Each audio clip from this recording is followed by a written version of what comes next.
अस्सलाम वालेकुम, आप देख रहे हैं डॉन न्यूज़। मैं मेज़बान अब्दुल गफ्फार पुराना रिप्ले के एक और एपिसोड के साथ पाकिस्तान न्यूजीलैंड के दरमियान 5 वनडे मैचेस की सीरीज़ पाकिस्तान की 4-1 से जीत पर इख्तिताम पजीर हुई। अनफॉर्चुनेटली पाकिस्तान 5वें मैच में शिकस्त खा गया और इस शिकस्त की वजह से पाकिस्तान की जो नंबर 1 रैंकिंग हमने सेलिब्रेट की थी 2 दिन पहले, वो अब पाकिस्तान की बरकरार नहीं रही।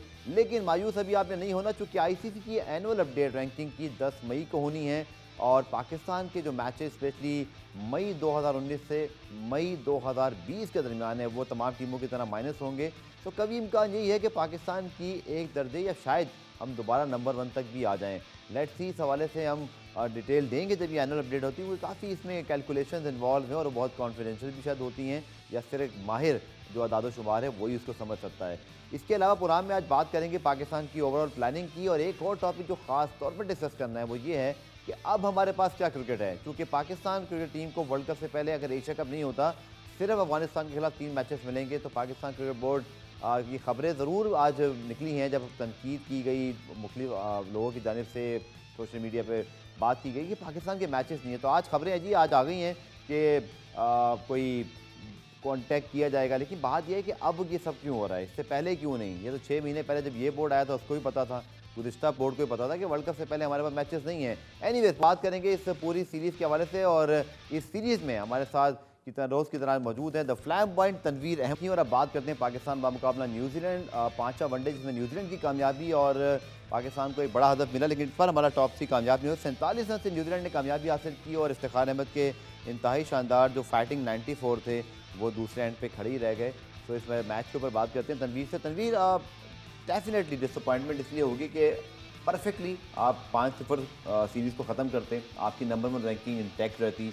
लेकिन क्या कैसे देखते हैं, पहले कल के मैच पर अगर मैं बात कर लूँ, क्या थोड़ा सा लाइट ले लिया या कॉम्बिनेशन थोड़ा सा हमारा ऐसा था? बहुत ज़्यादा तब्दीली तो हमने कल की नहीं, एक तब्दीली की थी। आपको क्या लगता है, क्या न्यूजीलैंड ने एक अच्छा स्कोर करके जो प्रेशर डाला, लेकिन 300 रन सीरीज में चेज़ होते रहे, क्या वजह थी जो हम कल 4 मैचेस हार जीतने के बाद कल शिकस्त खा गए? लॉ ऑफ एवरेजेस है कि कब जब आप जीतते हैं तो कभी हारते भी, ये भी हो सकता है। देखिए, मुझे तो हैरानगी होती है कि इस किस्म की डिस्कस होनी भी नहीं चाहिए थी कि जैसे ही मैच आ रहा पाकिस्तान सोशल मीडिया पे शुरू हो गया कि जी पाकिस्तान ने नंबर 1 जो रैंकिंग पे आया था वो खो दी। ओ भाई, आया इतनी मुश्किल से, आया ही पहली दफ़ा। बाबर आजम को क्रेडिट, खबर तो थी ना कि रैंकिंग चली गई। खबर तो यार हमारे लोग उछालते हैं ना बिला वजह, उनका काम क्या है खबरें उछालना, ठीक है, सर पैर है नहीं किसी चीज़ का, खबरें उछालते हुए पड़ जाते हैं। भाई ये बात करनी नहीं चाहिए, सीधी सीधी बात करो कि भाई बहुत बड़ी बात है, पहले नंबर पे आई। ठीक है, हमारे तो कितने क्रिकेटर्स ऐसे थे जो तो अपने जो कैरियर में बदनामी में पाकिस्तान का नाम सबसे ऊपर किया उन्होंने, रैंकिंग में तो कभी लेके नहीं आ सके, उनका तो कोई डिस्कस नहीं होता। बाबर आजम जो है वो पहले नंबर पे लेके आया, अब नीचे आया तो तकलीफ हो। खबरें ज़ाहिर बात उल्टी सीधी छापनी होती है, उसी तो दुकान चमकती है सबकी, तो ये बात ही नहीं होनी चाहिए थी। मैं तो एज आ क्रिकेटर सीधी बात है, मैं ये समझता हूँ कि पाकिस्तान टीम चाहे 1 सेकंड के लिए आए, 1 मिनट के लिए आए, 10 मिनट के लिए आए, बोलती सबकी बंद कर दी। जितने बड़े बड़े सुपरस्टार थे उन सब की कि भाई आपके होते हुए कुछ भी नहीं हुआ। बाबर आजम के साथ जो पूरी टीम थी, पूरी टीम का इसमें किरदार है, जिसकी वजह से ये आई। और जिस तरह आपने बात की कि जो कैलकुलेशन वगैरह का सिस्टम होता है, देखिए मुझे ये चीज़ समझ नहीं आती कैलकुलेशन किस तरीके से होती है। अगर हम ICC की रैंकिंग पे जाएं, पॉइंट्स टेबल वगैरह देखें, जिन टीम्स के 113 पॉइंट है, ऑस्ट्रेलिया को देखें, इंडिया को देखें, उनके मैचेस पाकिस्तान से ज़्यादा हैं। पाकिस्तान के आई थिंक मेरा ख्याल 28 या 29 मैचेस हैं, 30 मैचेस हैं, ठीक है। पाकिस्तान के 113 पॉइंट थे, अब आई थिंक 112 हो गए। तो ये मुझे समझ नहीं आ रही, 10-10, 12-12 मैचेस दूसरी टीम्स के आगे और पॉइंट्स टेबल तकरीबन बराबर हैं। खैर, इस चीज़ के ऊपर हम जा नहीं सकते, हमें इस चीज़ की कैलकुलेशन का इतनी हमें समझ आ नहीं रही कि किस तरह ये कैलकुलेशन वगैरह करते। लेकिन मैं जितना खुश हूँ, मैं सिर्फ बाबर की सपोर्ट की वजह से नहीं, बाबर की जगह कोई भी कप्तान होता, मैं इस वजह से खुश हूँ कि पहली दफ़ा पाकिस्तान टीम ODI की जो है वो रैंकिंग में। बिल्कुल ठीक बात है, पाकिस्तान ने नंबर 1 रैंकिंग को टच किया। और अभी जैसे मैंने कहा कि 10 मई को एनुअल अपडेट हो रही है, यानी चंद दिनों बाद, आज 8 तारीख है और 2 दिन बाद अपडेट होगी। तो पाकिस्तान के चांसेस मौजूद हैं कि पाकिस्तान शायद यहाँ से भी एक प्लेस ऊपर दूसरे नंबर पे या पहले नंबर पे आ जाए। आपको जनाब कल के मैच के हवाले से पहले रिपोर्ट दिखाते हैं। न्यूजीलैंड ने पाकिस्तान को कल शिकस्त जो है वो मैच ज़रूर जीता, लेकिन सीरीज़ पाकिस्तान के लिए 4-1 से नाम रही। तनवीर, डेफिनेटली जैसे मैंने कहा कि हम इस चीज़ से अभी बहस नहीं करते कि इस मैच का क्या असर सीरीज़ से पड़ा, रैंकिंग पे पड़ा, कि क्या समझते हैं कि न्यूजीलैंड ने कल जो 300 रन बनाए, क्या वो एक अच्छा टोटल था? पाकिस्तान जब टॉप 3 नहीं चला, इसमें एक थोड़ा सा मुझे एलिमेंट नज़र आया कि कल इमाम तो खैर नहीं खेले, लेकिन फ़खर या बाबर ने जब बड़े रन नहीं किए तो इफ्तिखार तो खैर एक स्पेशल इनिंग खेल रहे थे, ऐसे नहीं बहुत कम खेलते हैं जब आपकी बिल्कुल चिप्स डाउन हो। सो थोड़ा सा हमें ये एलिमेंट मद्देनजर रखना पड़ेगा कि जब कभी भी फ़खर या बाबर दोनों आउट हो जाए, ये होगा दुनिया के बेस्ट बॉलिंग अटैक के सामने, 2 गेंदों पे आपके 5 ओवर में 2 आउट हो सकते हैं। उस बैकअप के तौर पे एक अच्छी तैयारी तो हमें मिली।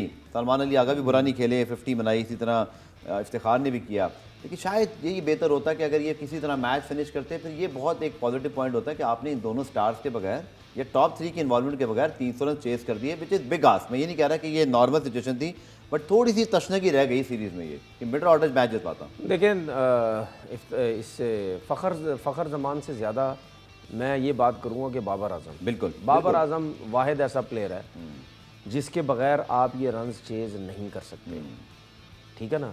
वो अगर खड़ा रहेगा तब जाके आप इतने बड़े रन्स करेंगे, क्योंकि ऐसे प्लेयर जो सेंसिबल खेलना, जिसकी टेक्निक बहुत तगड़ी है, स्पिनर्स भी बहुत अच्छा है, फास्ट बॉलर्स में भी अच्छा है, जब आप इस किस्म की लंबी इनिंग्स खेलेंगे तब आप ये टोटल जो आपके चांसेस होते हैं ज़्यादा जीतने के।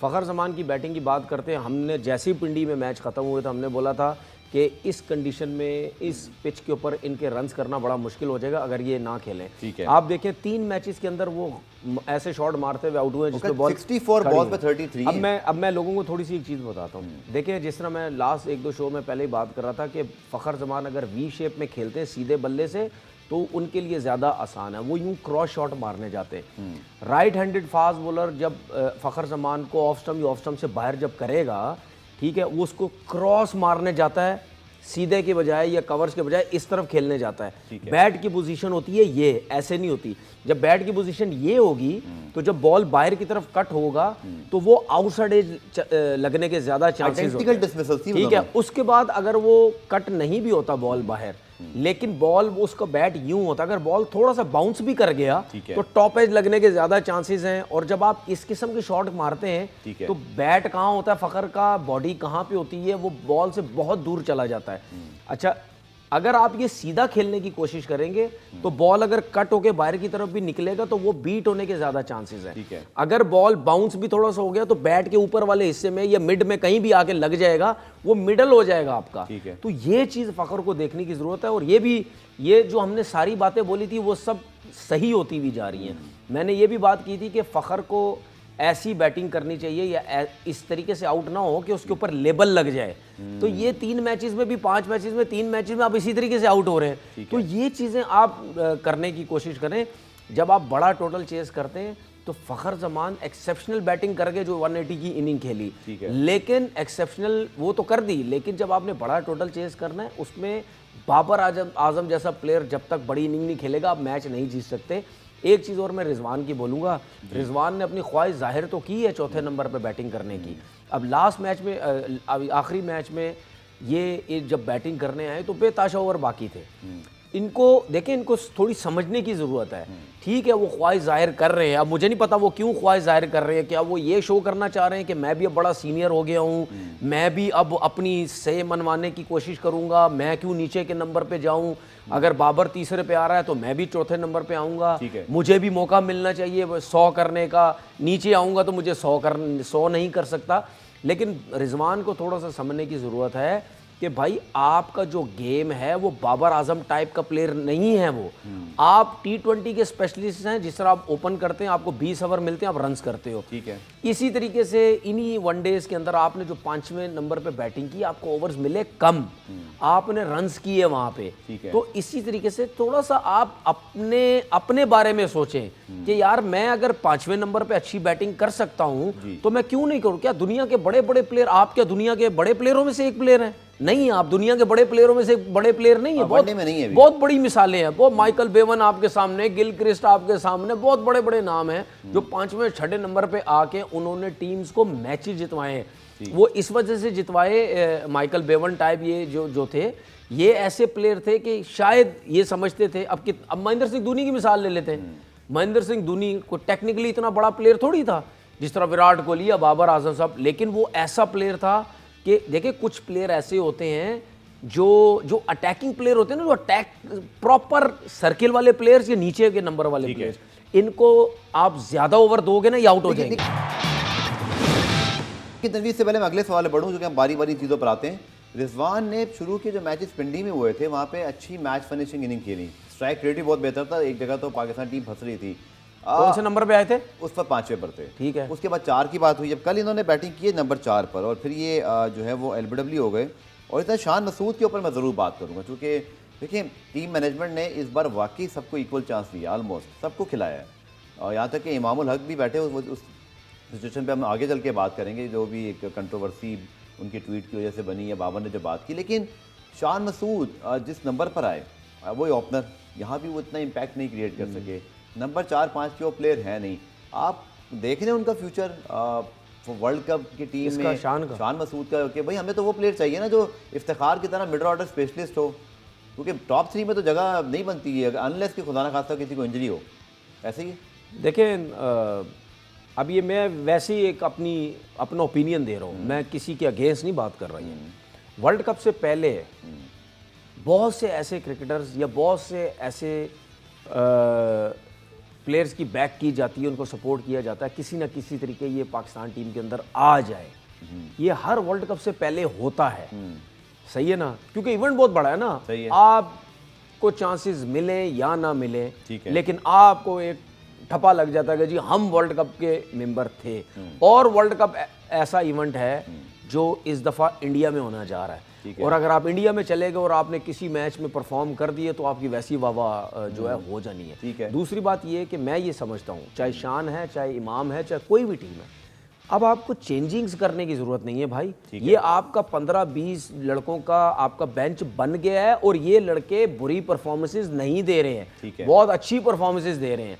अब आपको कोई बीच में चलाकियां करने की ज़रूरत नहीं है। अब आपको हारिस सुहेल की कोई ज़रूरत नहीं है। हारिस सुहेल के बगैर आपकी टीम बहुत अच्छे तरीके से चल रही है। वो तो वैसे ही बिला वजह ला के उसको अटका दिया टीम के अंदर, उसकी कोई जगह ही नहीं बनती थी। तो उसके बगैर आपकी टीम बहुत अच्छा चल रही है।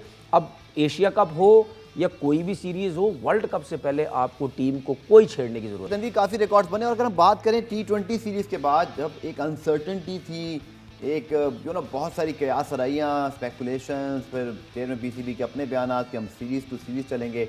आई थिंक इस सीरीज़ के ख़िताम पर हम बड़ी सुकून से ये बात कह सकते हैं कि everything now come back on track for this team, for Babar Azam and for overall Pakistan cricket. क्योंकि हम तो ये बात करें कि अगर आपका कैप्टन मुस्तहकम होता है, मजबूत होता है, तो आपकी क्रिकेट सही चल रही है। चेंजेस से फिर एक वक्त लगता है।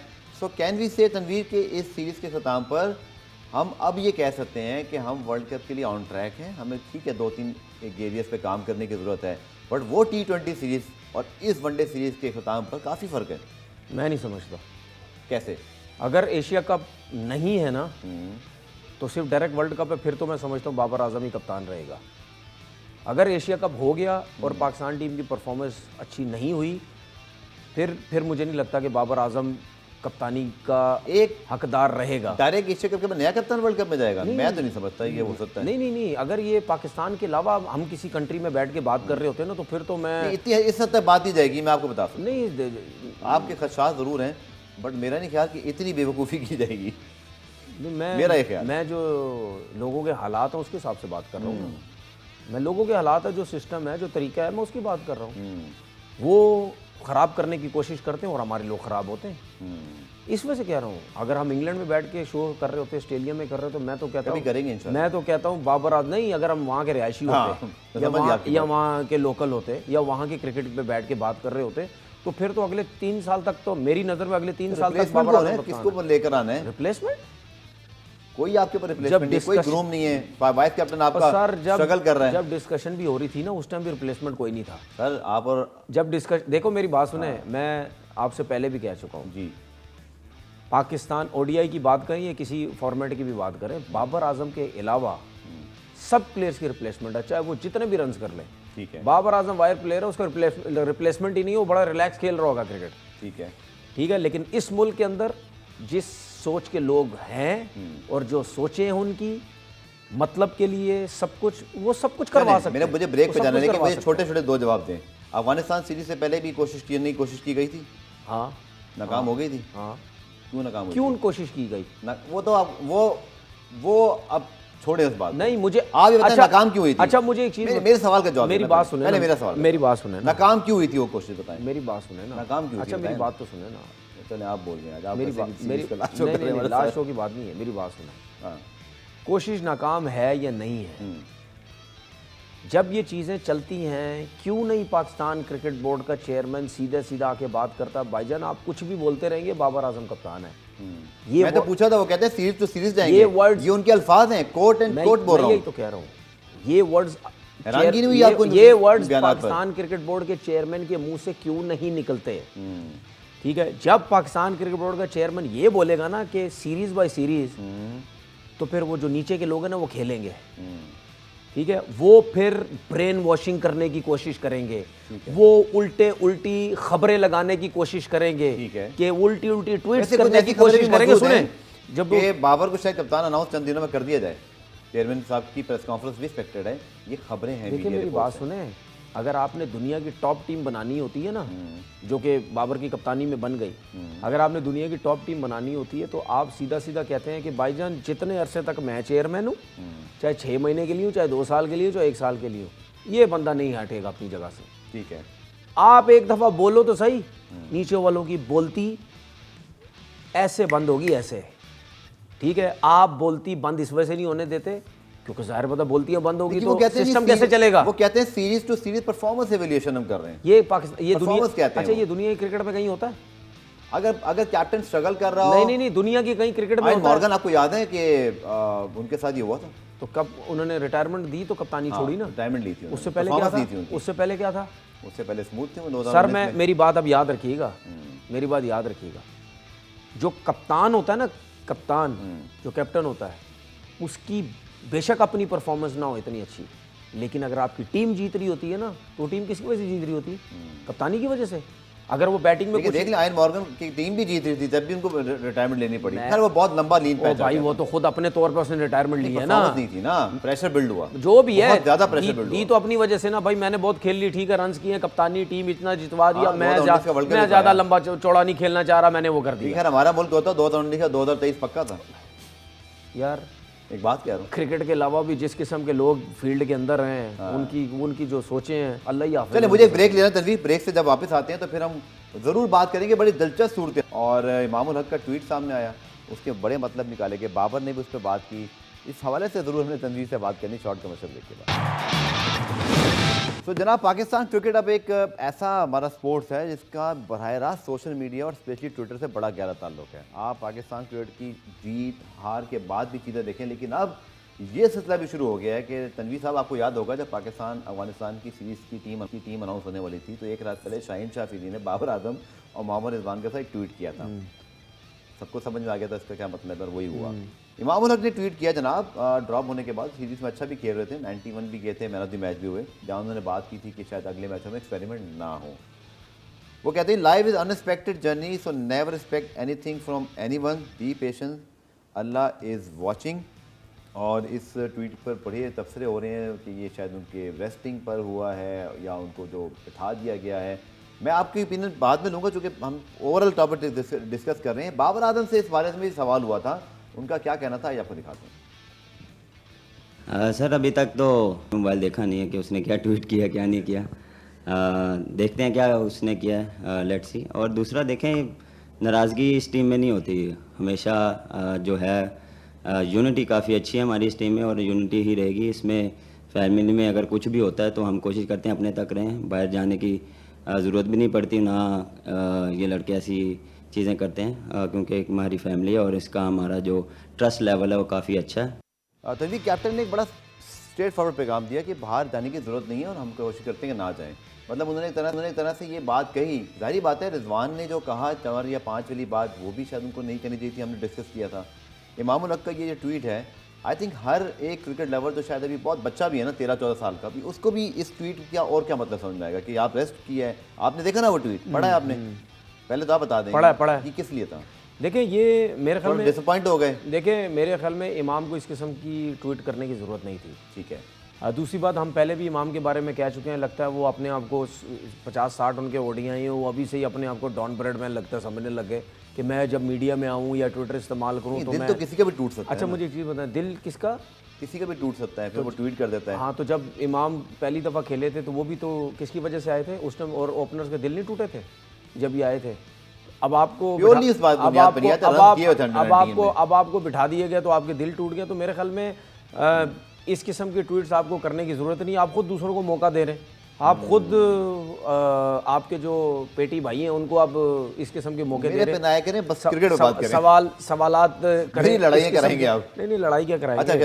अच्छा एक बात बताएं, ये बात है, सप्लीमेंट सवाल है। इस किस्म के सवाल काम करने की कोई जरूरत नहीं है। सिंपल, सबको पता था कि एक्सपेरिमेंट हो रहे हैं, टीम को है, ठीक है। अच्छा, उसके बाद सबसे अच्छी चीज़ ये कि अगर आपको बिठाया जा रहा है तो आपकी जगह जो खेल रहा है वो भी अच्छा प्लेयर है। बॉलर्स, क्या शाहीन नहीं बैठा? बिल्कुल बैठे, नसीम बैठे, क्या हारिस रऊफ नहीं बैठा? सब बैठे, सब बैठे। क्या शादाब नहीं बैठा? सब बैठे। तो फिर आपको इस किस्म की ट्वीट करने की जरूरत थी क्या थी? ये देखिए, ट्वीट करने का मतलब ये है कि इनसाइड कोई ना कोई चीजें टीम की चल रही हैं, इस वजह से आप इस किस्म की ट्वीट्स कर रहे हैं। और दूसरी बात ये, मैं पहले भी पाकिस्तान क्रिकेट बोर्ड को एक मैसेज दे चुका हूँ। मैं बड़ा सख्ती से ये मैंने एक बात की थी कि भाई ये जो इनसाइड रिपोर्ट्स जो प्लेयर्स देते हैं ना आउटसाइड लोगों को, ये जो मीडिया से ताल्लुक रखने वाले, इसको बंद करो किसी ना किसी तरीके से। ये तो खैर इंग्लैंड में भी होता है, भारत में भी होता है। नहीं, हमारे बहुत ज्यादा होता है भाई, हमारे बहुत ज्यादा होता है। कोई चीज होने से पहले इनको पता होता है क्या हो रहा है क्या नहीं हो रहा। एक बात बताएं, प्लेयर चूंकि सेंसिटिव होता है, मेहनत की होती है, ड्रॉप होता है, सब कुछ होता है, अगर इमाम को उस रेस्टिंग वाली वजह से आपको लगता है कि प्रॉब्लम हुई? बिल्कुल। या आपको लगता है कि वो जो प्रेस कॉन्फ्रेंस में उनसे एक ऐसी बात होगी जो मेरे ख्याल में शायद उनको ब्रीफ कर दी जाती, वो ना बोलते, या उन्होंने अपनी मर्जी से बोला, मैं नहीं जानता इस बारे में, हम अब सिर्फ तबसरा कर सकते हैं, शायद इमाम कभी खुद इसको एक्सप्लेन कर दें। तो क्या उसकी, मैं ये तो नहीं कहूँगा कि उसकी कोई पनिशमेंट है, लेकिन क्या उनको भी पैगाम दिया कि देखें जी सब बराबर हैं? बाबर को मैं एक क्रेडिट दूंगा, और शायद आप भी से एग्री करेंगे और देखने वाली भी, कि उनके ऊपर अगर खुदा ना खास्ता कोई टैग है भी ना कि कोई दोस्ती ज़्यादा है, सारी बात जो साथ खेले हुए हैं, जैसे इमाम के साथ वो बहुत क्लोज हैं, वो खुद कहते हैं इमाम मेरा बहुत अच्छा दोस्त है, पीसीबी के भी इंटरव्यू में उन्होंने बोला। तो फिर बाबर ने तो बहुत अच्छा किया कि उन्होंने इमाम को भी रेस्ट करवाया, और इमाम को भी ये बात समझनी चाहिए कि टीम का ओवरऑल और कैप्टन का जो परसेप्शन है वो कितना ज़रूरी है कि वो न्यूट्रल रहे। नहीं, बाबर ने बिल्कुल ठीक किया कि सबकी तरह इमाम को भी रेस्ट करवाया। मुझे एक चीज़ बताए, ये जो इमाम और बाबर का जो सिलसिला है कि इनकी दोस्ती यारी बहुत अच्छी है, वो मेरी भी हो सकती है, आपकी मेरी बात सुने ना, मैं इनको समझाने की कोशिश कर रहा हूँ। तो जब आप टीवी पे आएंगे ना तो भाई आपसे सवालात ऐसे होंगे, सवाल तो आपसे होगा, बातें बाबर की निकलवाई जाएंगी, ठीक है, कि ये भाई बहुत अच्छा दोस्त है, इससे निकलवाओ बातें। और अगर आप इतना बगैर सोचे समझे आप इस किस्म की बातें करेंगे तो फिर आप कहीं ना कहीं निकाल देंगे बातें। मतलब अगर तुम्हारा इतना अच्छा दोस्त है तो जो भी तुम्हारी कॉन्फिडेंशियल बातें सब कर दोगे आके, कि मैं और बाबर आपस में ये बातें करते हैं, मैं बाबर आपस में ये या वो जैसे कहते हैं ना, कभी कभी अपने दोस्त से दिल दुखे तो ज्यादा पेन होता है, वो चीज तो नहीं हुई है। बिल्कुल। और दूसरी बात ये कि भाई बात ये है कि आपकी तो बड़ी अच्छी किस्मत है, आप इस कंट्री में आपके ऊपर कोई फाइन नहीं हुआ। ये सीधा फाइन है आपके ऊपर, सीधा फाइन है। मुझे याद है मरहूम फिल ह्यूज ने कोई ट्वीट किया आप था बहुत क्या पहले। बात कर रहे हो यार, आप सीधी बात कर रहे हो कि वर्ल्ड कप से पहले इफ्तिखार को और हारिस को बिल्कुल मौका नहीं मिलना चाहिए। भाई हु आर यू? आप कौन है भाई? आप कैप्टन थोड़ी हैं। कैप्टन अगर कोई बात करेगा ना तो फिर उस पर समझ आती है कि वाकई कैप्टन और कोच कोई मिल के कोई प्लानिंग कर रहे हैं, इस वजह से कोच ने कप्तान ने बात की है। ब्रेक से जब वापस आते हैं, बाबर ने एक दो और मौजू पे बात की, वो भी आपको बताते हैं। फिर आप लोगों ने बहुत सारे सवाल दिए स्पोर्ट पे, आपका शुक्रिया भी मैं अदा कर रहा हूँ। प्रोग्राम के आखिर में भी बात करेंगे, बहुत अच्छा फीडबैक है, इसका मैं और तनवीर शुक्रिया अदा करते हैं। लेकिन वहाँ आपने सवाल किया पाकिस्तान की क्रिकेट क्यों ज़्यादा नहीं है और कितनी बाकी, मैं आपको सारी डिटेल देता हूँ इस शॉर्ट कमर्शियल ब्रेक के बाद। गुनाह रिप्ले में खुशामदेद। काफ़ी सवालात आपके आए जनाब के पाकिस्तान की आने वाले क्रिकेट सीरीज़ कौन सी है। तो जनाब मैं आपको बता देता हूँ कि इसके बाद पाकिस्तान को जुलाई में जाना है श्रीलंका के खिलाफ 2 टेस्ट मैचेस की सीरीज़ खेलने के लिए।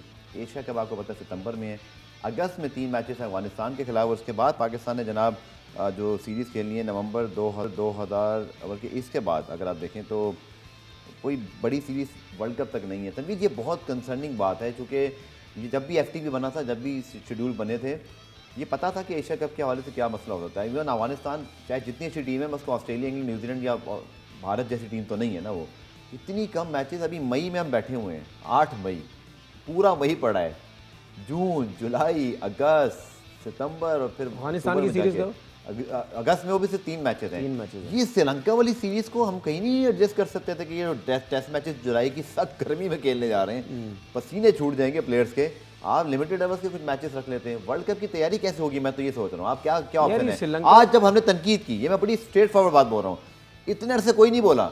मैं तो शायद अफरीदी से सवाल किया था जब वो चीफ सेलेक्टर से कि भाई आपको कंसर्न नहीं है, मैंने कहा शायद वही कुछ बोल देंगे तो खबर बन जाए, उन्होंने बोला ही नहीं, जो बात खत्म हो गई।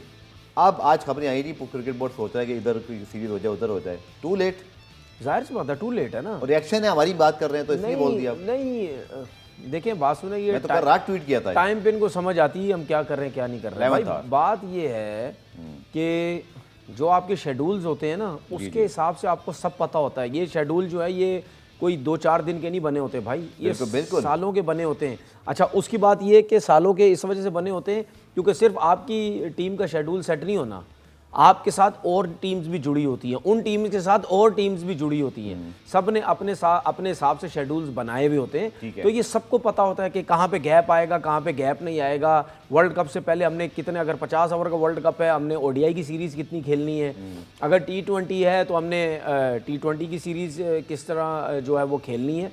तो ये जो है ये सबको पता होता है, लेकिन हमारे लोग वही सियासतों में लगे हुए हैं, जो काम करने हैं वो करने है नहीं है। तो भाई बात ये हो सकता है कि लास्ट अगर क्रिकेट बोर्ड के चेयरमैन होते रमीज़ राजा, हो सकता है शायद अगर उनको काम करने दिया जाता तो वो इस तरफ सोचते, क्योंकि इस तरफ इस वजह से नहीं सोचा गया क्योंकि आपका चेयरमैन ही हट गया, उस तरफ चलते चले गए। जाहिर से पता है तब्दीली का नुकसान होता है, आपका ध्यान ही नहीं है। दिसंबर में आ गए थे, अब मई आ गए, आप तरले मिनते करोगे अब सबकी।